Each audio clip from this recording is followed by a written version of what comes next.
The gurney carrying Javi Rojas, a Marine barely out of his teens, slammed through Vanguard's emergency doors. His uniform, still crisp hours ago, was now torn, his young face contorted in agony. Spinal compression. Rapid onset paralysis, a medic yelled. Fear was a palpable current as Javi's legs, once powerful, lay unresponsive, his fingers twitching helplessly. His mother's shriek echoed through the pristine halls.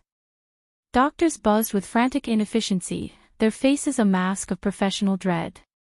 Isioma Okoro, a new nurse in her unassuming scrubs, stood slightly apart, her gaze intense. Others saw a lost cause, a ticking clock of irreversible damage. Isioma saw a challenge, a memory stirring deep within her, a radical path forming. This young man would not be a statistic. She would save him. The hushed chaos intensified, transforming into a tense, sterile ballet choreographed by the arrival of Dr. Hiroki Sato, chief surgeon, and Dr. Anya Petrova, head of neurology. Sato, with his impeccably tailored scrubs and an aura of clinical infallibility, commanded the room with a single glance. Petrova, sharp-eyed and formidable, her silver hair pulled back in a severe bun, moved with the precision of a predator, dissecting every detail.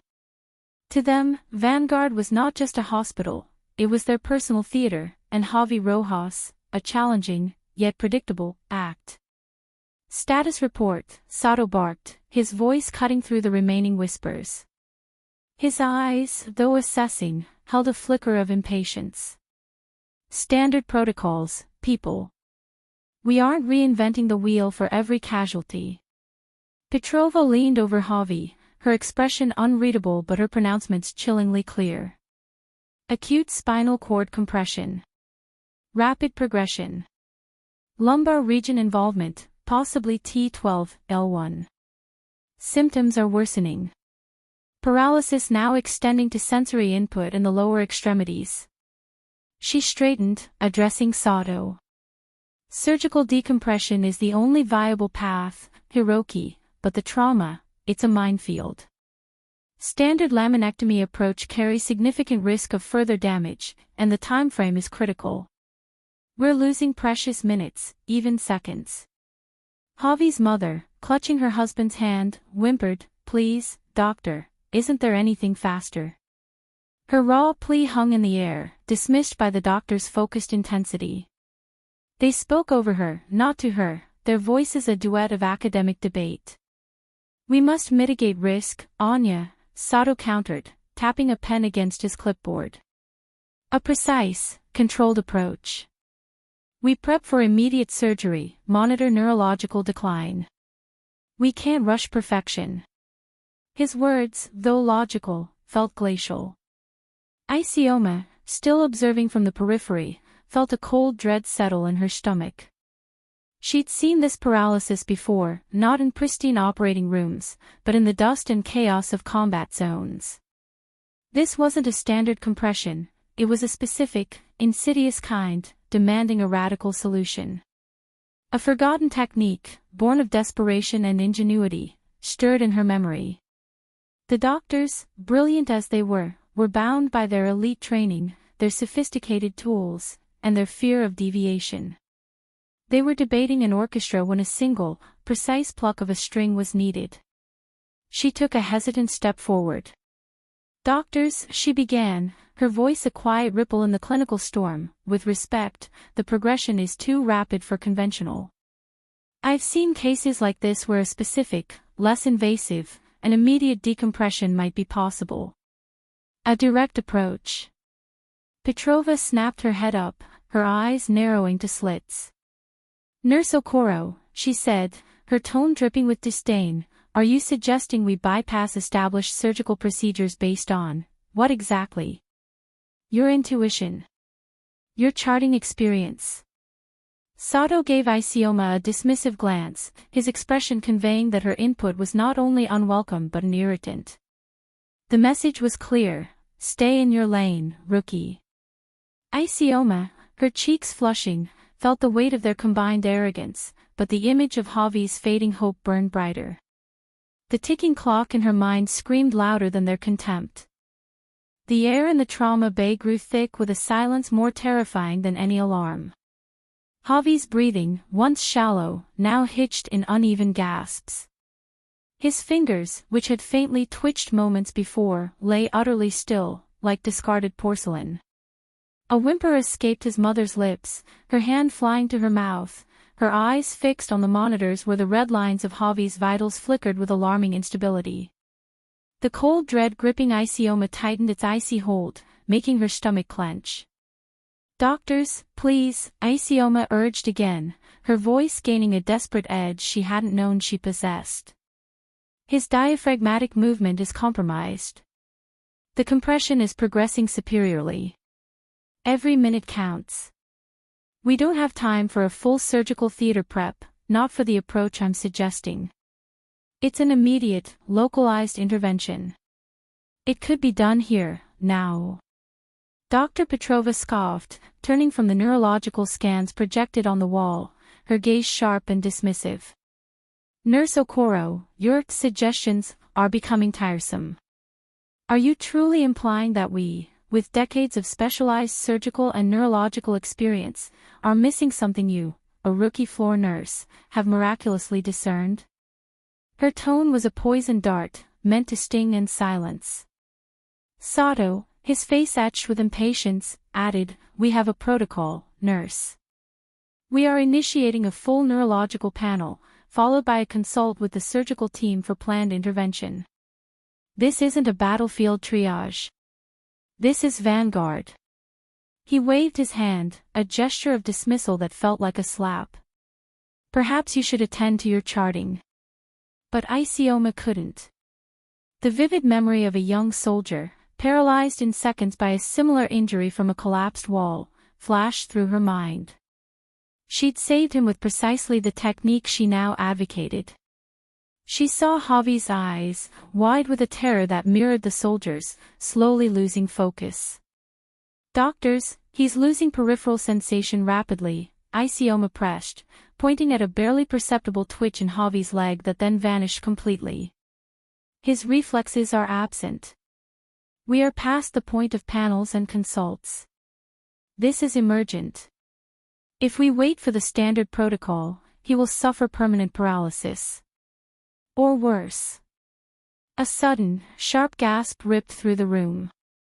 Javi's mother stumbled forward, clutching at the railing of his bed, her face contorted in a silent scream.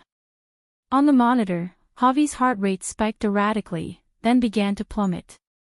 His chest struggled, desperate for air, but his diaphragm barely responded. The paralysis was reaching critical levels. "Code Blue," a nurse screamed, rushing towards the bed. The calm professionalism of moments before shattered into pure chaos. Sato and Petrova, their faces finally blanching, began barking orders, but Isioma knew, with a terrible certainty, they were still ordering the wrong ones. The ticking clock had stopped.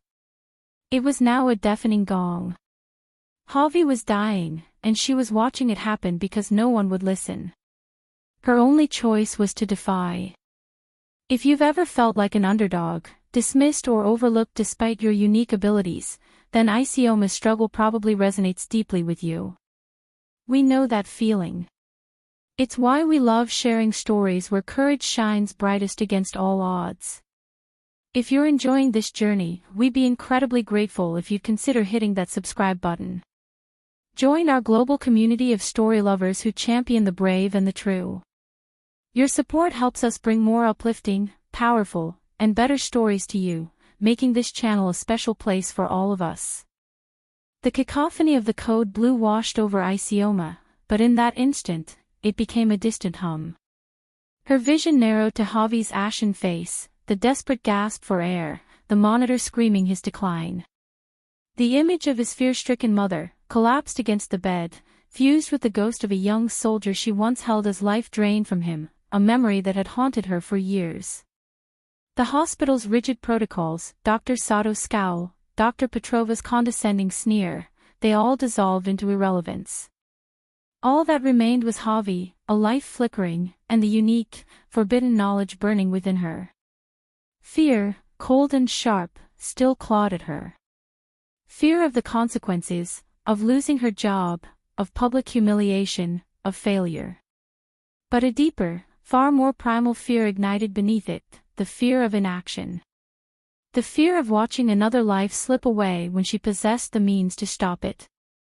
This wasn't Vanguard Medical Center anymore, it was a dusty, makeshift field hospital, a desperate moment under a hostile sky. And in those moments, rules were luxuries, and courage was the only currency. A strange stillness settled within her. The timid rookie nurse, the quiet observer, evaporated. In her place stood the combat medic, forged in chaos, whose hands had learned to improvise life from the brink of death. Her jaw tightened, her shoulders squared. She took a deep, steadying breath, drawing on a strength she hadn't consciously touched since leaving the battlefield. This wasn't defiance for defiance's sake, it was a moral imperative, a silent scream against the paralysis of indecision. "Stand back," Isioma's voice cut through the panicked shouts, sharper and clearer than anyone had ever heard it. It wasn't a timid suggestion, it was an order. Her eyes, usually downcast, now held an unyielding steel, locking onto Dr. Sato's momentarily stunned face. Before Sato or Petrova could fully process her audacity, Isioma was already moving. Her hands, guided by instinct and countless hours of grueling practice, flew to the nearest equipment trolley. She bypassed the standard surgical kits, grabbing a specialized, much finer needle, a precise length of sterile tubing, and a specific local anesthetic, instruments that would be considered unconventional, even crude, by Vanguard's pristine standards, but were, in her hands, surgical extensions of her will. "What are you doing, Nurse Okoro?" Dr. Sato finally roared, his face purpling with rage and disbelief. Dr. Petrova, equally incensed, surged forward, her hand reaching out as if to physically restrain Isioma. "You are relieved. Step away from the patient." But Isioma didn't even flinch. She positioned herself at Javi's bedside, her movements economical, precise, utterly devoid of the rookie's hesitation. Her gaze never left Javi's fading form. "I'm saving his life," she stated, her voice calm amidst the gathering storm of the doctor's fury. With a swift, practiced motion, she exposed the precise anatomical landmark on Javi's neck, the very spot where she knew, with absolute certainty, the solution lay. The critical intervention, the last desperate gamble, had begun. The operating theater, moments ago a cacophony of enraged shouts and desperate pleas, fell into an unnatural, heavy silence as Isioma moved. Her hands, steady and purposeful, became a blur of motion. She ignored Dr. Sato's sputtering protests, the chief surgeon's face now a mask of incredulous horror, and Dr. Petrova's frozen stance, her arms still half extended in a failed attempt to intervene. For Isioma, the world had shrunk to Javi, the flickering monitors, and the stark urgency of the task. With a practiced, almost artistic grace, she applied the local anesthetic. There was no hesitation, no fumbling. Each movement was imbued with the certainty of a combat medic who had worked under fire, where a tremor could mean a life lost. She felt the weight of every eye in the room, but none of it registered beyond the periphery of her absolute focus. The crude, sterile tubing, which Sato had earlier dismissed with a sneer, was now manipulated with the precision of a master craftsman, not a rookie nurse. Dr. Sato, initially poised to physically drag her away, found himself rooted. His fury warred with a primal, unwilling fascination. He saw Isioma's unorthodox instruments, not as crude, but as extensions of an instinct he hadn't witnessed in decades of sterile, protocol-driven surgery. Petrova, usually so composed, felt a shiver run down her spine. Isioma wasn't just performing a procedure, she was sculpting a solution, improvising with a confidence that bordered on arrogance, yet was undeniably effective. Her movements were not the hesitant steps of a nurse overstepping her bounds, but the decisive, rhythmic actions of someone dictating terms to death itself. The only sounds were the soft whir of the monitors, the faint hiss of oxygen, and Isioma's controlled breathing. Her brow was furrowed in concentration, a single bead of sweat tracing a path down her temple. The terrified members of Javi's family, huddled at the doorway, watched with bated breath, their faces etched with a desperate, fragile hope.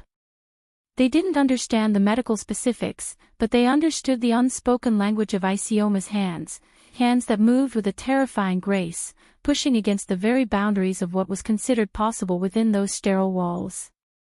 Then, with a delicate, almost imperceptible shift, Isioma made the crucial incision, not with a scalpel, but with the modified tip of a fine surgical needle. Her eyes, usually so soft, were now sharp, unblinking, tracking every nuance of the tissue, every flicker on the monitor. A collective gasp, barely audible, escaped the onlookers as she gently, meticulously, began to decompress the area. It was not a violent intervention, but a slow, deliberate unwinding, a careful negotiation with the delicate architecture of Javi's spine. The air in the room grew thick with a tension so profound it was almost palpable, each second stretching into an eternity. Isioma's hands moved with a chilling precision, her brow furrowed in concentration. The modified needle, an extension of her will, danced through the delicate architecture of Javi's spine. Every breath in the room seemed held, suspended, as she meticulously navigated the microscopic landscape, a silent prayer echoing in the hearts of those who watched. Then, with a fractional, almost imperceptible adjustment, a whisper of a movement that only her combat-honed senses could register, she withdrew. The instruments clinked softly as she laid them down, the finality of the sound piercing the suffocating silence. For a heartbeat, nothing. The monitors hummed their steady, indifferent tune. The faces of Javi's parents were masks of frozen terror, their hope a fragile, trembling flame. Dr. Sato and Dr. Petrova, rigid with fury, seemed on the verge of eruption, but even their anger was momentarily overshadowed by the stark suspense. Then, from the table, a sound. A gasp, ragged and faint, escaped Javi's lips. And then, a flicker. A toe. Just a single, solitary toe on his right foot twitched. It was barely visible, a ghost of movement, but it was there. A strangled sob tore from Javi's mother's throat. His father sagged against the doorframe, tears streaming down his face, a raw, primal sound of relief escaping him. The small, terrified family surged forward, but Isioma raised a hand, her own chest heaving with a sudden, overwhelming release of adrenaline and exhaustion. Her vision blurred for a moment, the world tilting as the immense pressure lifted. She had done it. She had defied impossible odds, bypassed every rule, and pulled a life back from the brink.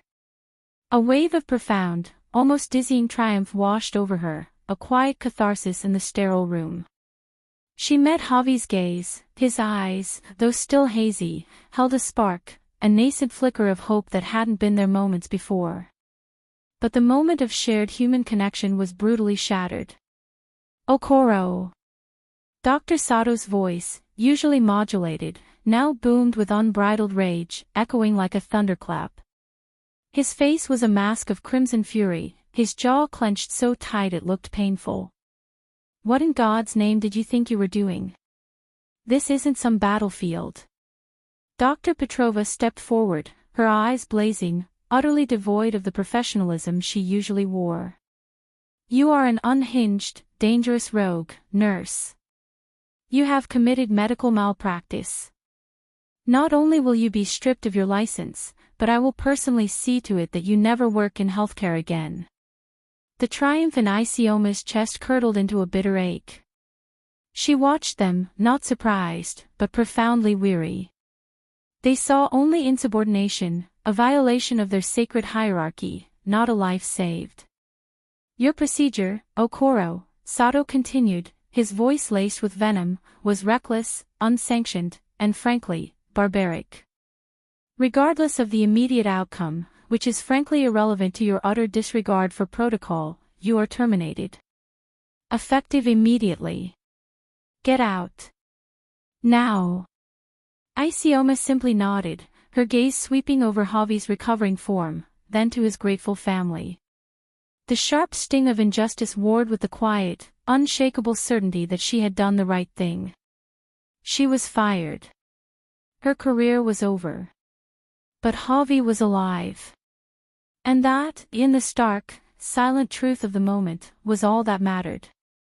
Dr. Sato gestured furiously towards the door, his face a mask of enraged authority.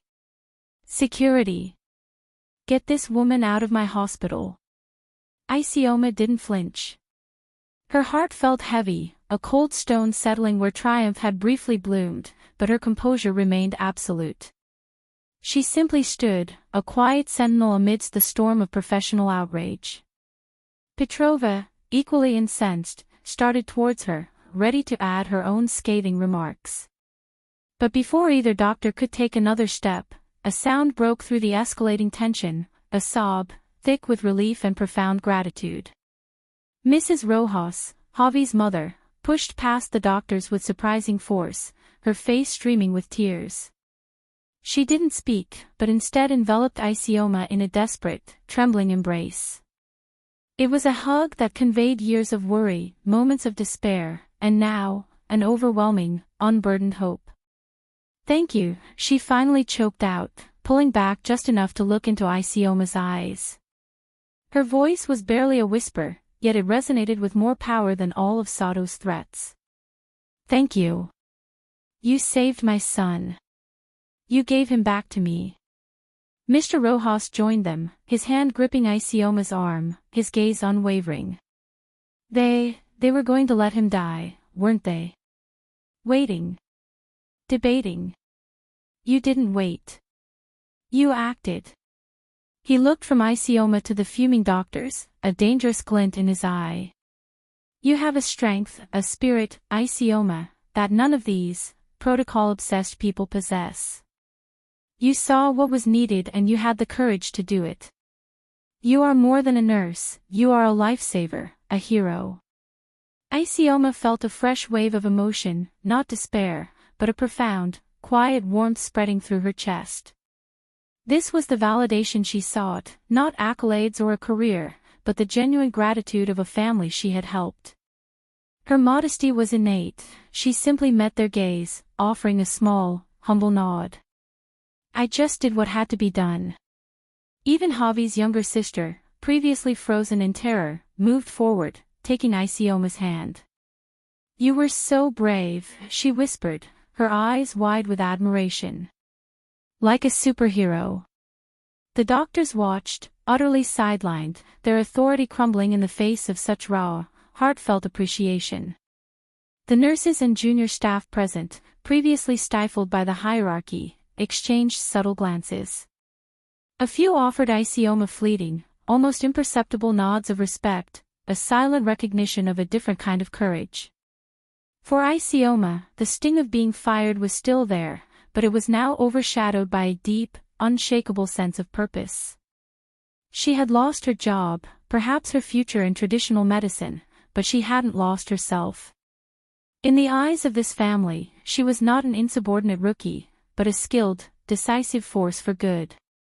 Her silent transformation had begun, from a timid, overlooked nurse to someone deeply aware of her own exceptional capabilities and unwavering moral compass. As the Rojases continued their tearful thanks, a distant, rhythmic thumping began to grow louder, shaking the very foundations of the hospital. It was an unmistakable sound, growing from a hum to a powerful roar, steadily approaching. All conversation ceased. Heads snapped towards the large plate glass windows of the ward. Outside, cutting through the clear morning sky, a dark shape rapidly materialized, its rotors churning the air with thunderous intensity. It was a Navy helicopter, descending fast, aiming straight for the hospital's helipad.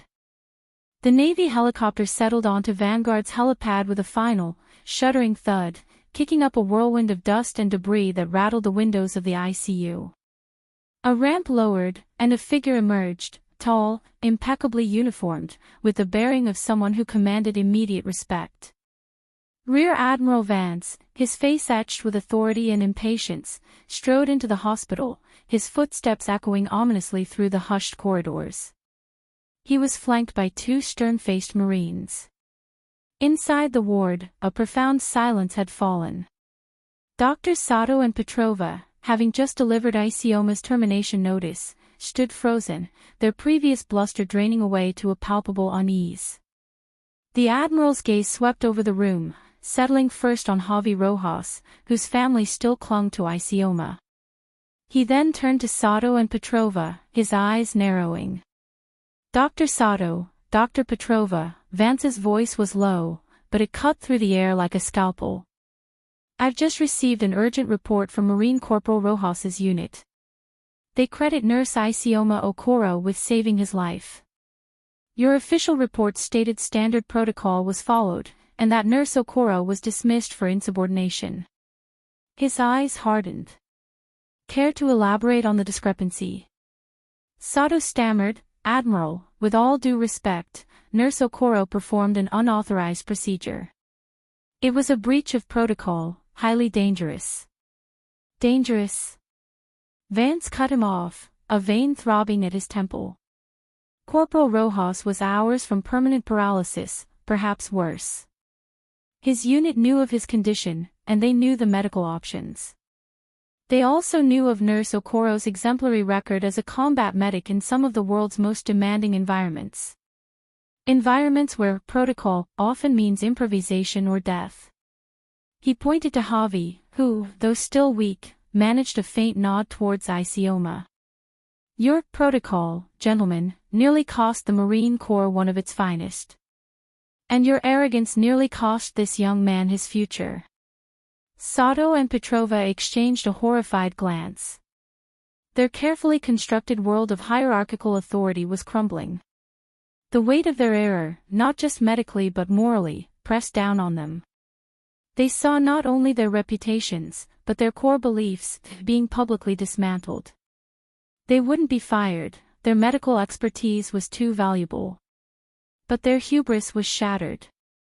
They would forever carry the knowledge that they had stood by, paralyzed by their own rigid adherence to rules, while a genuine hero risked everything to save a life they were failing. The hospital's culture, too, would shift, forced to reconsider its value system. Admiral Vance then turned to Isioma, his expression softening slightly. Nurse Okoro. The Corps needs people like you. Decisive. Skilled. Unbound by fear when lives are on the line. He offered a crisp salute. On behalf of the United States Navy, and with the highest recommendation from Corporal Rojas's command, I am authorized to offer you a direct commission as a lieutenant in the Navy Medical Corps, with a specialized role in emergency field medicine and advanced trauma care. Your unique expertise is not just valued, it's essential. Isioma's breath caught in her throat. The despair of losing her job evaporated, replaced by a surge of profound validation. This wasn't just a new job, it was a homecoming. A return to the front lines where her skills truly mattered, where she could be her authentic, powerful self, respected for her rare abilities rather than dismissed for her quiet demeanor. Her quiet strength bloomed into radiant confidence. As the Admiral confirmed Javi's stable condition and promising recovery, Isioma looked at the Rojas family, their faces beaming with gratitude. Her path at Vanguard was over, but her true journey had just begun. She had faced dismissal and scorn, but in doing so, she had found her true calling, transforming from an overlooked rookie into a commissioned officer, ready to lead and save lives with the full backing of the nation she served. Her courage had not just saved Javi, it had liberated her, allowing her to step into the life she was always meant to live, a beacon of hope for all who dared to defy the status quo for the sake of what is right. Isioma's journey reminds us that true courage often means defying the status quo, and that genuine expertise, no matter how unconventional, will ultimately be recognized. What moments in your life have challenged you to stand firm in your convictions, just like Isioma? We'd love to hear your thoughts in the comments below. If this story resonated with you, please consider subscribing to our channel and join our incredible global community. Together, your support empowers us to continue sharing more inspiring, impactful stories like this one. Thank you so much for watching and for being a cherished part of our growing family. Your engagement truly makes a difference.